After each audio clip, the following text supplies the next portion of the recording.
Today I spoke with John Marks. He's most famous for The Search for the Manchurian Candidate, a book he wrote in 1979.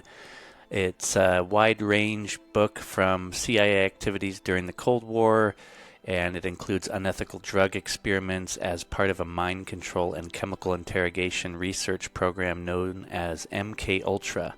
And it's based on 16,000 pages of CIA documents obtained under the Freedom of Information Act and many other interviews that he did. And it's probably one of the best books ever written on the subject matter. And I found that book actually after talking and learning from Tom O'Neill, who wrote the book Chaos. And Tom told me when I interviewed him that he used this book as his reference, and it looked like one of his main source codes. John also co-wrote a book called The CIA and the Cult of Intelligence in 1973, which then led him down the rabbit hole to write The Search for the Manchurian Candidate. His new book is called From Vision to Action, and it's about social entrepreneurship, and it's something that we can get into in this conversation. I hope you enjoy this episode. Don't forget to rate the show on iTunes, Spotify, YouTube, and Rumble. Enjoy the episode. Nobody knows what's going on. Nobody knows. Nobody has the faintest idea. The best guesses are lies. You may be sure of it. All right, John Marks, thank you so much for joining me today. My pleasure. Yeah, we were talking briefly before you got on, and it sounds like you just got back from a few weeks of a book tour. 6 weeks, you said, huh? That's right. I've been in places like Harvard, Cornell, Columbia, University of Chicago, Notre Dame, University of Utah. I've been all over the place making presentations, and it's fun. I like it, actually. That's awesome. I'm sure that keeps you fueled in your later years after you've lived such an interesting life. Yes, we 81-year-olds have to keep busy. Wow, 81.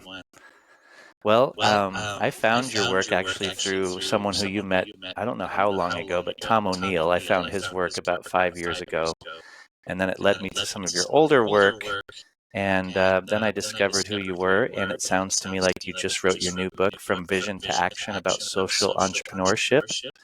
And I'd like to hear about that newer work that you're doing and how you went from being somewhat of a provocateur and someone who discovered some of the nefarious elements of the CIA to now bridging the gap and sort of becoming a peacemaker and a builder of bridging the two worlds of the CIA, the KGB, and trying to find ways to bring peace to the world.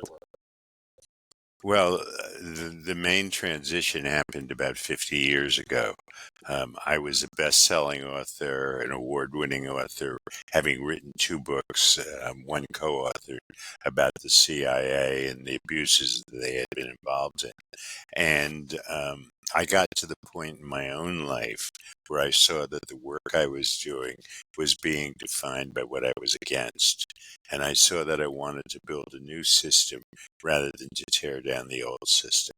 I'd gotten rather adept at throwing monkey wrenches into the system, and I wanted to try something else. So that little transition, which I'm talking to you rather glibly, took me about 3 or 4 years to make and to really see what I wanted to do. But after I made the transition, I founded an organization called Search for Common Ground, whose purpose was to bring peace to the world, to find non-adversarial ways of dealing with conflict, away from win-lose to win-win.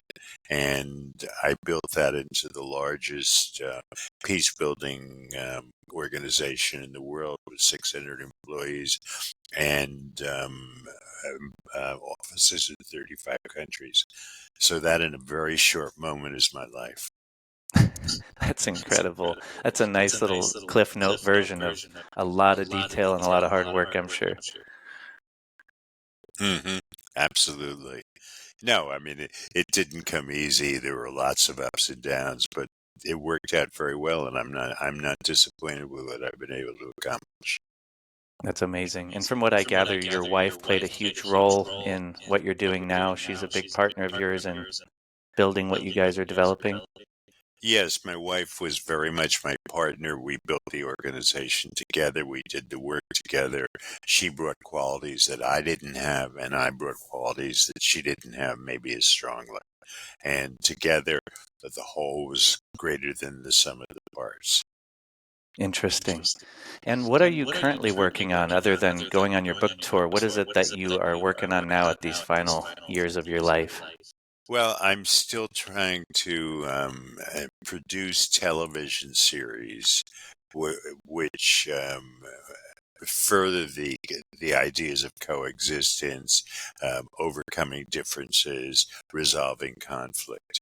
And I had started something when I was still president of Search for Common Ground called Common Ground Productions, and we had managed to do TV drama, soap opera for social change in over 25 countries, 400 or plus episodes and the like. And I'm still trying to continue that. Amazing. And when people are watching these films, do they know that that's the underlying motivation for the film, or is it something that's more entertainment and they're being somewhat driven into that direction through the entertainment industry? We do it through entertainment. We don't say up front that what we want to do is bring people together or overcome differences, because these are not didactic films; they're drama, soap opera.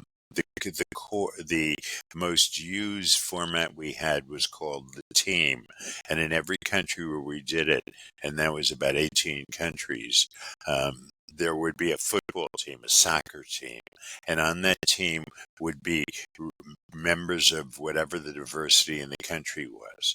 So in Kenya, everybody was from a different tribe, and in Morocco, we had rich and poor, and urban and rural. In the Congo, it was all girls, and the problems was preventing sexual violence. And the drama would was not on the soccer field. The drama would have been between the members of the team who came from different ethnic or religious groups. And the core metaphor was if they didn't overcome their differences and work together, they would lose, which is the core metaphor of sports and hopefully of life. Interesting. And who funds these films to give you guys the ability to do this? We used almost always would get funding from foreign aid agencies that were interested in providing um, in preventing violence from breaking out or continuing in countries. In Kenya, it was, I believe, the British government that funded us, and the Dutch government, and in Zimbabwe, it was the U.S. government. But governments that wanted to prevent violence and prevent genocide, if you will, were our main funders. Okay. And what about films here in the US? Because obviously we've had some tension in the last 5 years, if not way more than that, but it's been really obvious. Have you filmed anything for us? Well, I would have loved to have done stuff in America, but the television industry, let's say, is very hard to crack. And the model we used of using foreign aid funds doesn't work here because nobody's giving foreign aid to the United States. So the short answer is we never have been successful in cracking the U.S. market, except the very first series we ever did, and this is 30 odd years ago, went out on public television stations, but it was a talk show format. And we found we had what's the common ground on abortion, what's the common ground on gun control, and the format worked well, but we couldn't sell it to anyone else. Fascinating. And so your book tour, is it something where you were going and just helping people to understand what social entrepreneurship is and describing the nature of your book, or what was it about? Well, I had a lot of connections made over the years, and at places like Harvard, Cornell, Columbia, and I would go and make presentations. In essence, give lectures, but I didn't like a lecture format, so I was trying to have somebody interview me in most of those places, like you're doing now. I felt it was much more accessible for people who were listening, and I went around out. And at those places, they often had podcasts, which the students would be involved in. So I would do whatever they asked me to do. And I would do mentoring of students because I have some experience. And students often are looking for jobs or how to crack into the field that I was working in and the like. And I just generally made myself available. I would try to do media in the places I was visiting. But it's hard these days to get into anything but podcasts. I've done 18 podcasts. Oh, wow. I, for some reason, thought you hadn't had very many because when I looked you up online, you only had a couple that I could find that were out there, and they were much older, and they were much more about the MK Ultra stuff. And so, No, I spent a lot of time planning this trip. I would find on the web, I would look up something like podcasts and peace building, and usually about 5 or 6 things would come up. And sometimes like you found me, and sometimes I found the podcast, and I would send a cold letter to them explaining who I was and what the book was about, and we'd see what happened. And many of them turned me down. yeah, interesting. And I wonder how much controversy that you had to deal with when you were making that transition that took you a few years, and you were trying to get together with the CIA and the KGB, and like you obviously in your book that I read, The Manchurian Candidate, it was so hard to even imagine the nefarious actions that were taken by the CIA. And it was disturbing, and I'm sure you got to see a window bigger than most people even got to see because that was what you condensed down and put into the book. But when you finally shifted over, how was it that you were able to trust the organizations enough to not even wonder if you were being used by them the whole time and still wonder that? Well, I think people did think when I did that project, but I did the project with getting the CIA and KGB to cooperate against terrorism 10 years after I started Search for Common Ground. It's not something I could have done in the beginning because nobody would have believed it or trusted it. Also, things had to be changing in the Soviet Union. The Gorbachev years opened up a possibility of an opening, which I took advantage of, but it wouldn't have been possible at the beginning. And at the beginning, nobody, including my own friends, thought I was serious about what I was doing. They didn't see how you could go from provocateur to peacemaker. And that was a problem. I would say in my last year or two with the in my investigative reporting mode, I had probably 6 or 7 op-ed pieces in the Washington Post and the New York Times. After I made the transition, they didn't take my work because I wasn't considered to be serious or an expert or something. I have no idea why. So I had to go through a period of having lost my credibility with the world. And I think I built it back up, but it took probably 10 years. So interesting. Yeah, because the average person that would read that book would think either you were used by the CIA to write that book for some reason, or that you were under the influence of fear for your life, and you had basically a metaphysical or real gun to your head, and you were scared, so they told you to work with them in this way, or who knows. There's so many things that people could go into to wonder how they could trust you, if that makes sense. Yeah, it was neither of those things, but people didn't understand that at the time. Sure. Well, that's interesting. I see that you had 11 principles, it looked like, in your book, and one of them was about Aikido. And I wanted to hear your perspective on Aikido and how you do it physically, but also how you apply that to social entrepreneurship. Well, I don't do Aikido physically, but I Oh, do it metaphorically.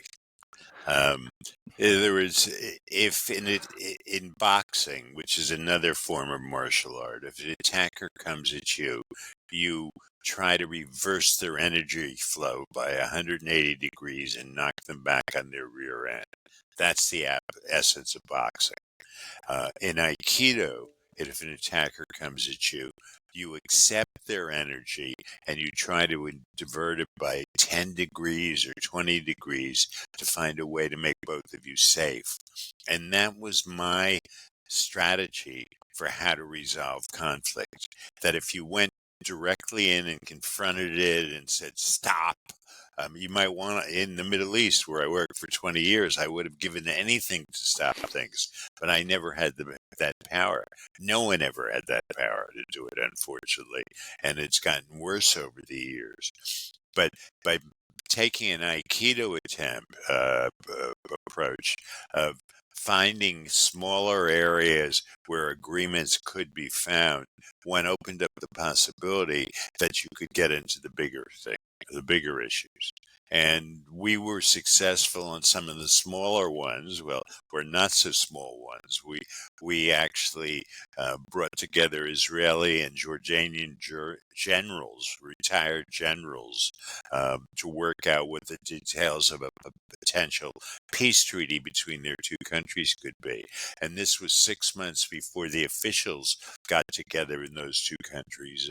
And the formulations these generals came up with went back to their governments at the highest level, the level of the King of Jordan and the Prime Minister of Israel. And we got about 75% right what the eventual treaty would look like. But it showed both sides it was possible to have an agreement without giving up the store, without losing something that they really cared about. There was a win-win agreement that was possible. And that was what we were trying to do. That's interesting. And so you didn't ever practice Aikido. I just assumed you did because you must have just come across it, learned about the idea, and then implemented that concept into your approach. No, I had a few mentors who were Aikido specialists. And actually, I went to the dojo, the place where Aikido is taught, a couple of times. But I'm 6'3" tall, and I didn't like being thrown around on the mat. I mean, that wasn't my favorite thing. So I did political Aikido or spiritual Aikido, not actual Aikido, metaphorical Aikido. I love Are it. you a practitioner?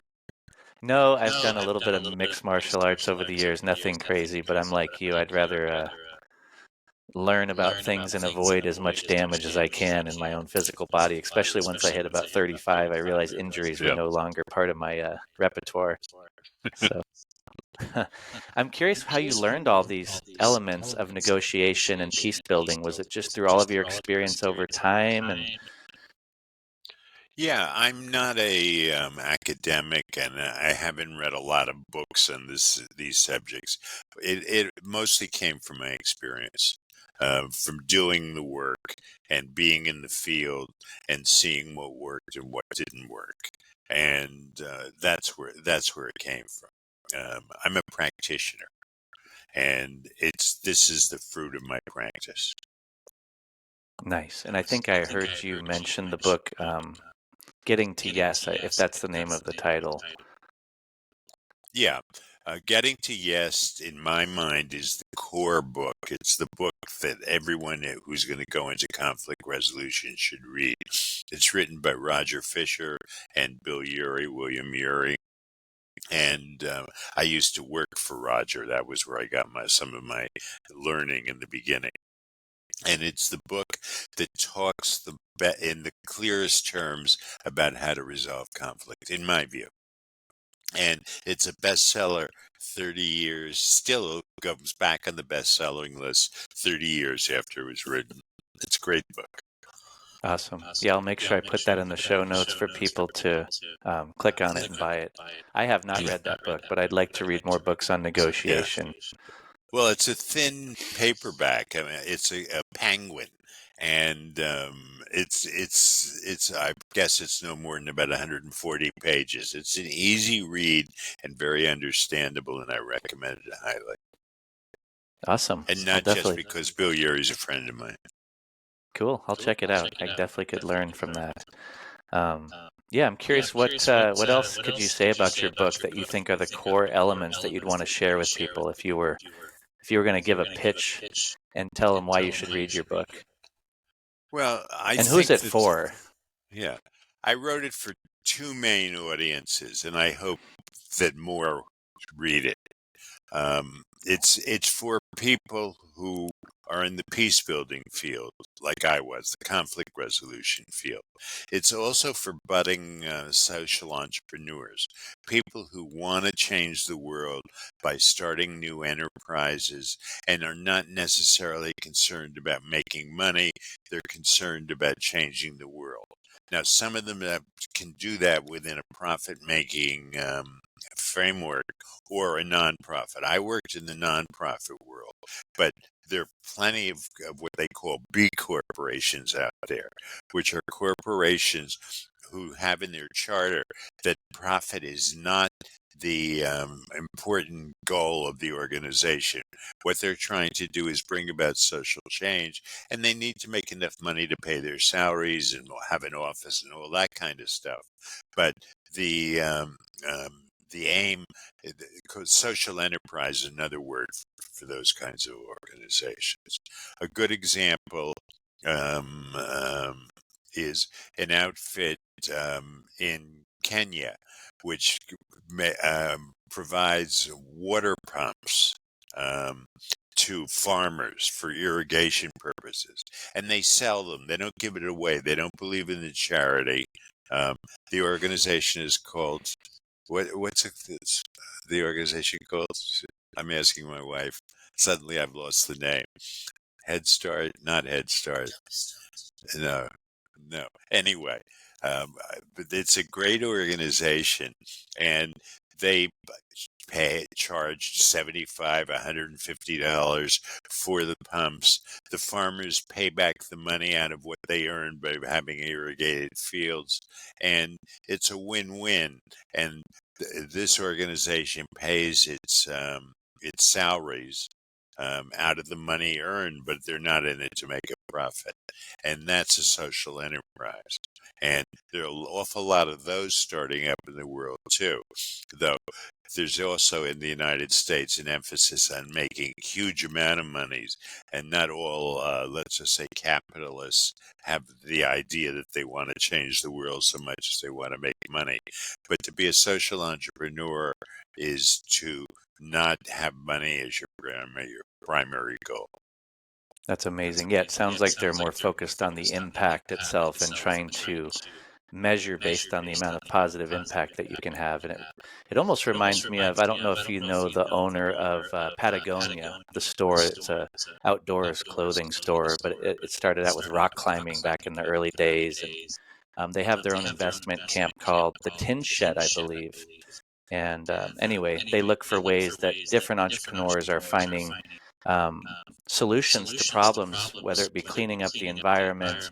Like I remember hearing about these surfers that were out in, I think, South America surfing, and they would see that the fishermen were chopping their nets when they were done with them and leaving them in the ocean because it would save them time and energy, and that would just destroy the ecosystem. So these surfers would gather the nets. They found a way to make the material into a dense material that they could use for chairs and surfboards and skateboards.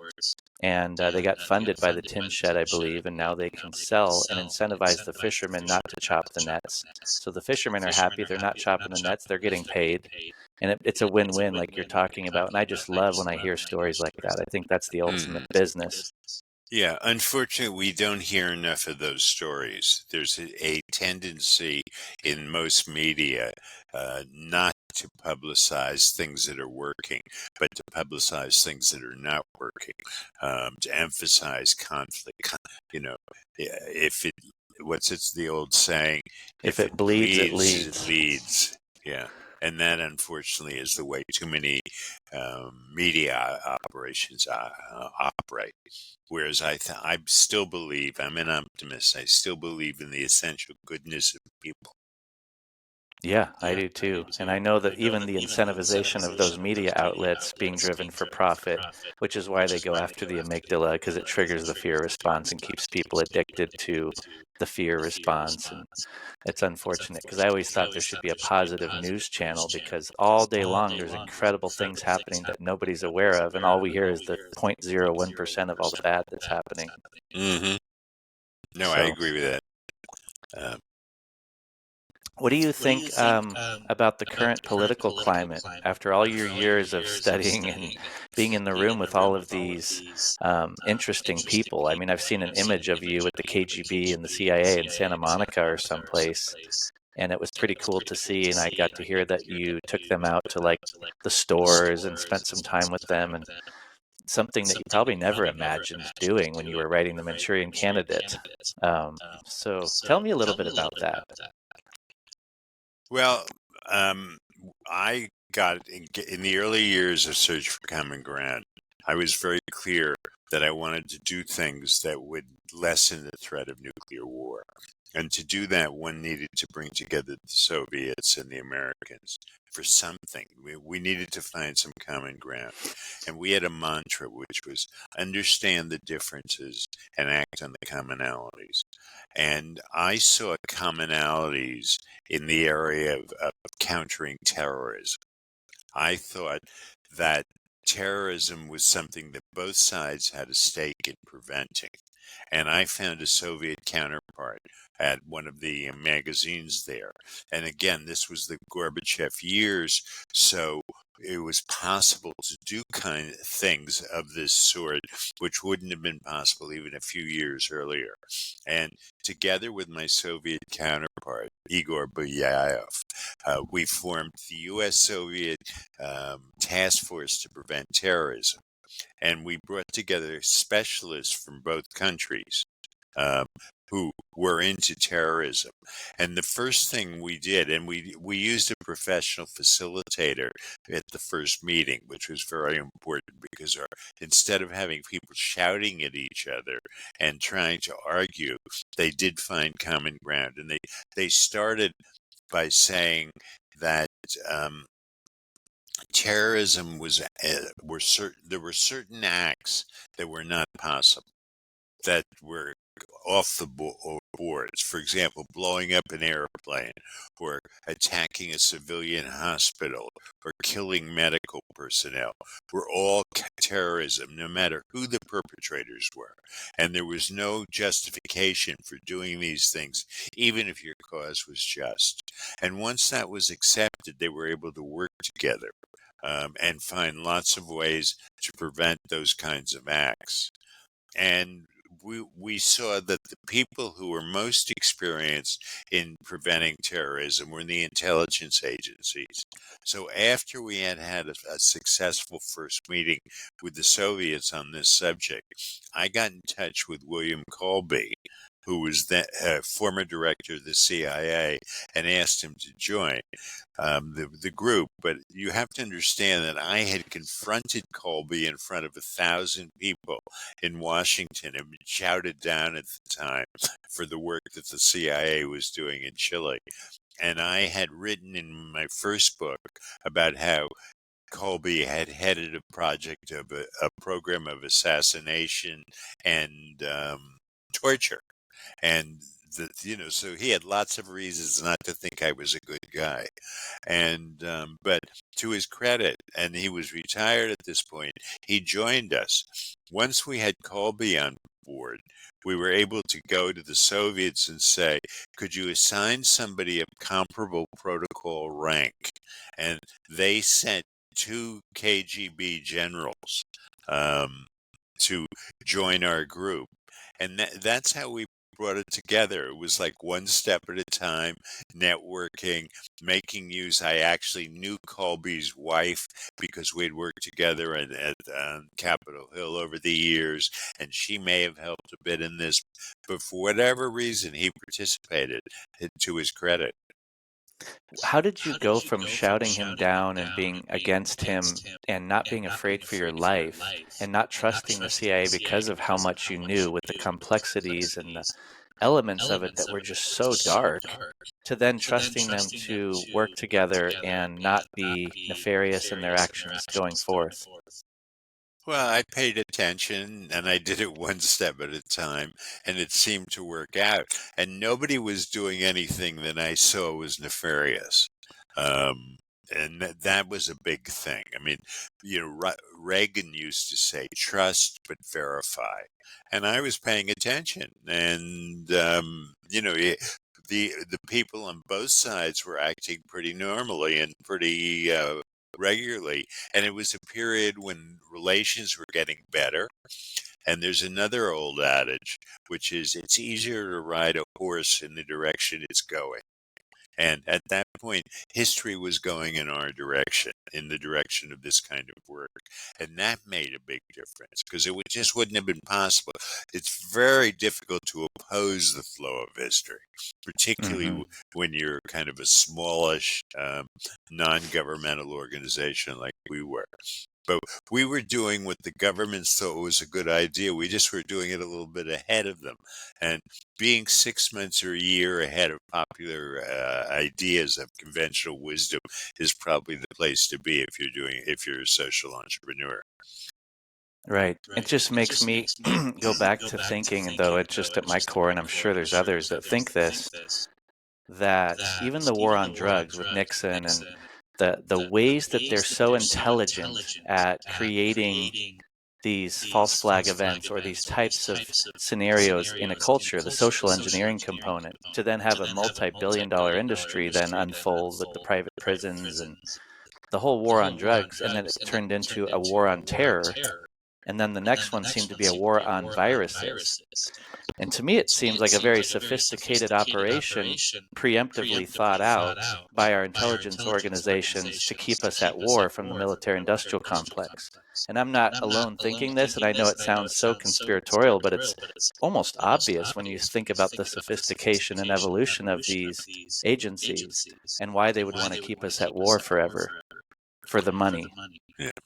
Yeah, I that isn't what I see, how I see the world. I think that those kinds of conspiracies are almost impossible to put together. And I don't, I've written a lot about the CIA and I've looked at them very carefully. And I see them as a clandestine bureaucracy that has done some awful things over the years, but that probably is not capable of putting together such a large conspiracy. Interesting. Yeah, because I used to think there's no way they're so incompetent until you start to look at the way that we can. I just feel like now I think it's actually the opposite. The more I see the sophistication during COVID. COVID was a great example of how we could be organizationally duped as a whole, as a society. The rollout of the vaccine mandates and the ability to take away freedoms. And the same thing happened with 9/11. And it's an interesting subject. And I thought for sure your view on 9/11 would be that it was an unfortunate planned event, but I guess it's not. I was curious to ask you about that. It's not. Yeah, I noticed that when I was reading your book. I thought, oh, wow, I'm completely surprised by what your view of it was. Yeah. I don't see those kinds of conspiracies. And I think there have been conspiracies over the years, and sometimes they've worked, and mostly they don't work very well. And most of them backfire in any case. Most of the things that the CIA has done over the years, for example, overthrowing the government of Iran in 1953, have backfired terribly.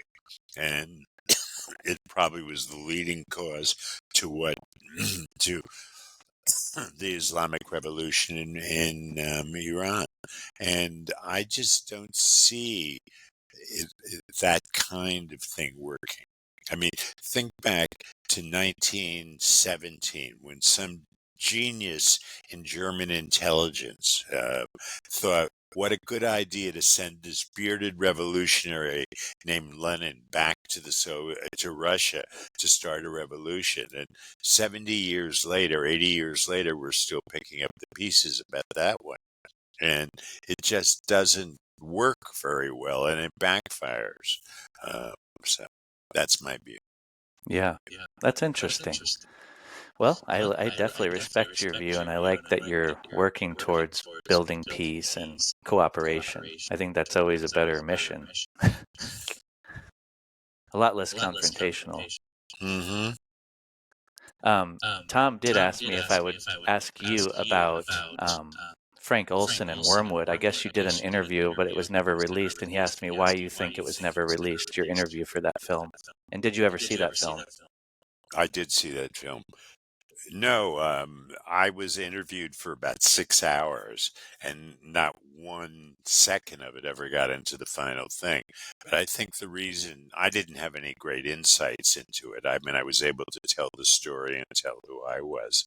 But I think the reason that it wasn't released, that I wasn't used, is because Errol, um, the filmmaker, decided he was going to use Eric Olson, Frank Olsen's son, as his main character. And I didn't fit the structure of the film. I didn't see anything conspiratorial about it. I mean, they put me up in a nice hotel. They flew me across the Atlantic to do the interview. There wasn't anything in it except, I think, an editorial choice that I wasn't the right person to tell the background. And they used Eric Olson. I see. Yeah, he definitely looked like he's went through quite a bit in his lifetime to try to dig that story up. The guy's been obsessed with it his whole life, finding That's out. true. Do you still hold your thought on what you had wrote about how Frank died, that it was suicide, or? I just don't know at this point. At the time, I couldn't prove that it was not suicide. Now, there's been quite a bit of evidence that's come out that it might not have been suicide, and I just don't have any hard information on it. For years, I was the one who said, yes, he probably committed suicide, and I'm not saying that anymore. I just don't know.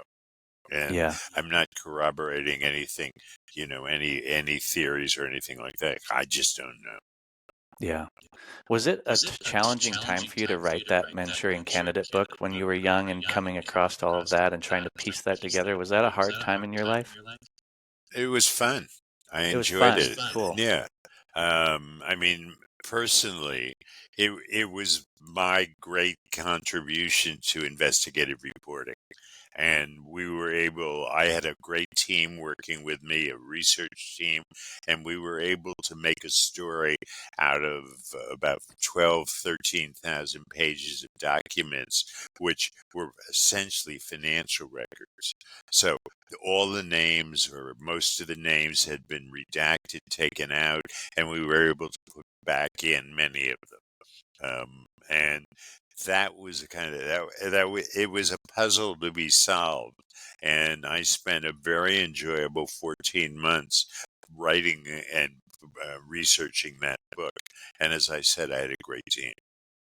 That's awesome. It seems like a pretty wild time for sure for you to be exposing all of that and discovering it. And I mean, I found it so many years later and it was like, oh my gosh, I don't think most people have ever come across that book, the average person in society.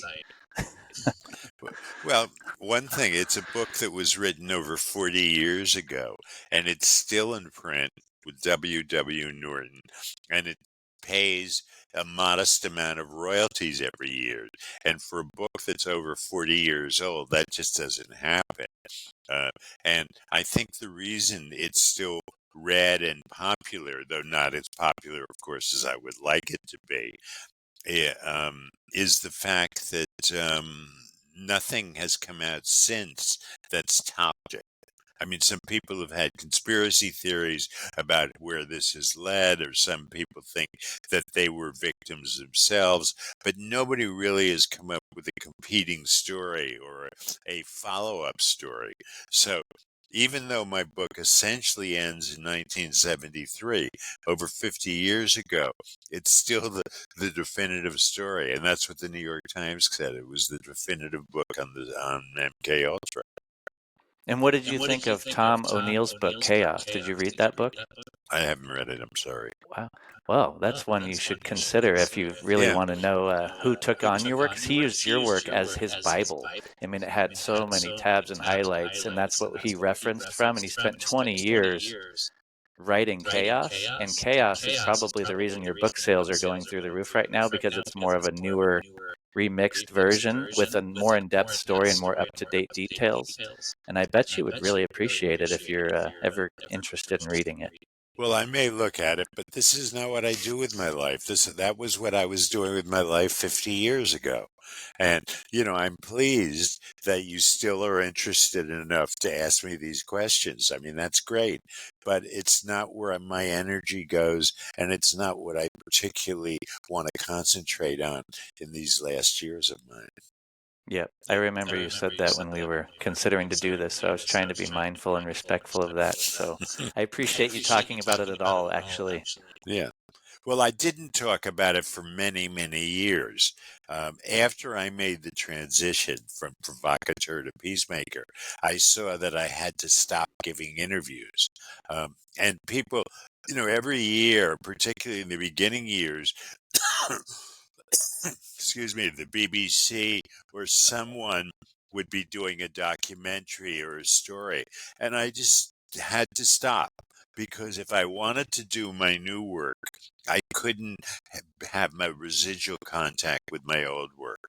And now that I'm to a large extent retired, it doesn't matter anymore. And I'm happy to talk about it in retrospect, but I'm not happy about getting into it in great detail, and I still don't read very much about it. I read other things. Yeah. Yeah, I could imagine that. I mean, I even know guys that say fought in the UFC or played in the NFL and they have zero interest in watching the sport. So with everything, I guess you just become full and, it's time to move on. Yeah, it in your life. I mean, I have a wonderful wife who isn't the slightest bit interested in that part of my past. I mean, she thinks it's nice and great and everything else, but she doesn't read about it. She doesn't spend time talking about it. And I might pass on if somebody, something interesting happens, but it's not something that is very much part of our lives at this point. And I Yeah. still get letters or emails from people who say that they went through an experience and that the CIA did it to them and that they were drugged or something like that. And I just don't answer them at this point. Yeah. I I mean, just don't know. I put all the information I knew into the book, and I cannot come up with new ideas about somebody who might have been drugged 50 years ago. right. What was the circumstance where you co-wrote the first book with, was it Victor Marchetti is his name? Marchetti. Marchetti? Yeah. How did I that was stumble into your life? I Sorry. was a Senate aide. I was working for a U.S. senator named Clifford Case, and I was mostly working to prevent further funding of the war in Vietnam. The Case Church Amendment, which I was responsible for within the office, was the vehicle that ended the war, and that was my job. And what happened is after Richard Nixon was reelected in 1972, I was pretty alienated. Uh, it seemed that everything I cared about in ending the war wasn't going to come true, and I felt a great sense of repudiation. And about 2 weeks later, I got a call from a friend of mine who was a literary agent named David Obst. And David said, would you be willing to write a book, co-author a book with Victor Marchetti, who was a client of David's? He was a former CIA guy. He had been in the agency for 14 years, had a very successful career, and now wanted to write about his experience. And it turned out that the U.S. government, the CIA, had gone to court to get a preliminary injunction against him, so that in order to prevent him from writing the book without submitting it first to them for prior censorship. And there was a big hole in what Victor wanted to do. He had writer's block. He wasn't able to write the book that the CIA had gone to court to block or to censor. And I was asked to become the co-author, and which I accepted in my moment of alienation and wanting to change the system and the like. And because I previously had been in the State Department. I'd been the Foreign Service officer, and I had had a job which had exposed me to what American intelligence was doing around the world. The State Department is not an active intelligence organization, but they do liaise and have contacts with the rest of the intelligence agencies. And I happened to be in a job at the State Department that had me understanding to some extent what was going on. And it didn't make me feel warm and fuzzy. In other words, I saw that a lot of the same problems that had been caused getting us into Vietnam were also present in the intelligence agency. So when I was asked to co-author this book, I saw it as something of a holy crusade, and I took it on. And it became the first book in American history ever to be censored before publication. And I made a contribution to American literature in the sense I said that if the CIA was going to insist on censoring the book we were writing, we would we would leave the spaces blank. So it's I think the first book in American history ever to be published with blank spaces where the government had said we had to remove material. Some pages looked like Swiss cheese, others were completely blank. My favorite was a page that was completely blank that had a footnote, but you couldn't tell what the footnote was to. And we had a big discussion of where to put the asterisk for the footnote. But it became a bestseller because of the deletions. And no author likes that notion, but the fact that what wasn't in it spoke more loudly than what was in it, I think made a big difference. And suddenly at 29, I was a best-selling author. How much was redacted from it? I forget. In the beginning, they asked for 339 deletions, which varied from a word to a page. We negotiated with them. We pointed out that some of the redactions actually had been in the newspaper and were common knowledge. And in the end, they cut about half of them. I think there were 170 cuts were in the book. And we had a problem because you had to have a security clearance to even look at the manuscript, and we couldn't give it to our publisher. So literally our lawyers from the ACLU recommended that we make the cuts to give a version to our editor at Knopf, who was the publisher. And so I sat there with Victor Marchetti and our lawyer, literally cutting up my book and making the deletions, which is something no author should ever be asked to do. But in the end, it turned out rather well, and I had my 15 minutes of fame, and, I'm not complaining about how it worked out. Yeah, that had to be a challenging first writing experience too, to have to censor yourself and do all that. Yeah, no, it wasn't fun. I actually wrote an article for Foreign Policy Journal called On Being Censored, which Oh, is cool. what I'd like to happened to read me. that. Yeah. What do you feel about censorship now? Obviously, there's more ability to do it with social media and everything, and you saw what happened with the Twitter files and the election, and things can be manipulated, or people can be swayed so much more now than ever with censorship.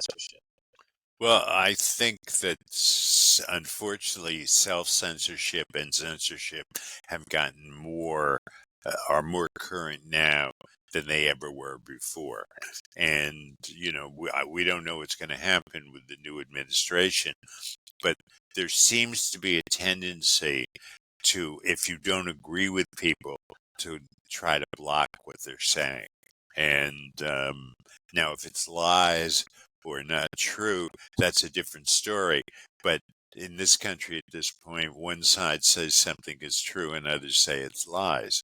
And, we all have our opinions on who's right about it. But it's a very different situation than it was then, because back then there was no social media, there was no internet, and we were talking about newspapers and books and TV and radio, and that's not the case today. And frankly, I am not as up on what's going on today as I was then. Yeah. Oh, I'm sure. There's so much going on, it would drive you insane to try to keep up with it. Yeah.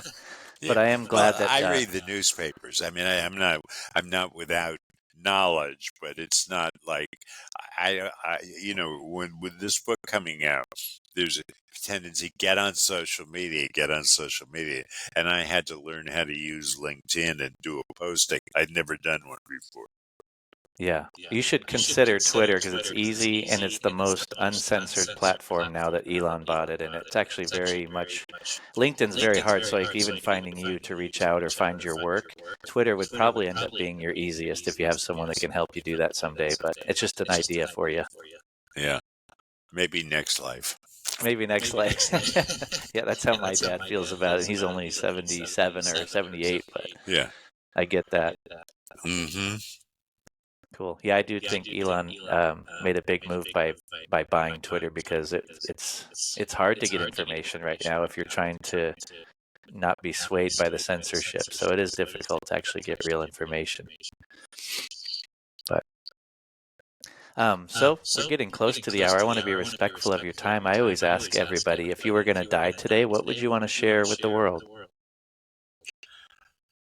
Well, if I walk outside and I'm hit by a bus, I want to leave behind a legacy of the work that I've been able to do. Now, I'm leaving behind an organization which I founded and headed for 32 years, working very closely with my wife. And that's part of it. It's still the largest peace building organization in the world. I want to leave behind the book that I've just written, which passes on mostly how I did it and what was in it and what needed to be done to be successful in building an organization of this sort. And then I want to leave behind a son who is, is a wonderful human being, and a wife who has had some health setbacks and who I love deeply and the like. So, I'm contented. If I get hit by a bus tomorrow, I've had a good life, a good run. That's beautiful. That's nice that you've put together all that work that outlives you as well, and you feel proud of what you've created in your life. Mm-hmm. And I saw twice you put a quote from Rumi. It says, "Let yourself be silently drawn by what you love. It will not lead you astray." I really like that quote. Yeah, I do too. You want to do with your life whatever it is that makes your heart sing. And I've been fortunate enough to do that. It took me a while.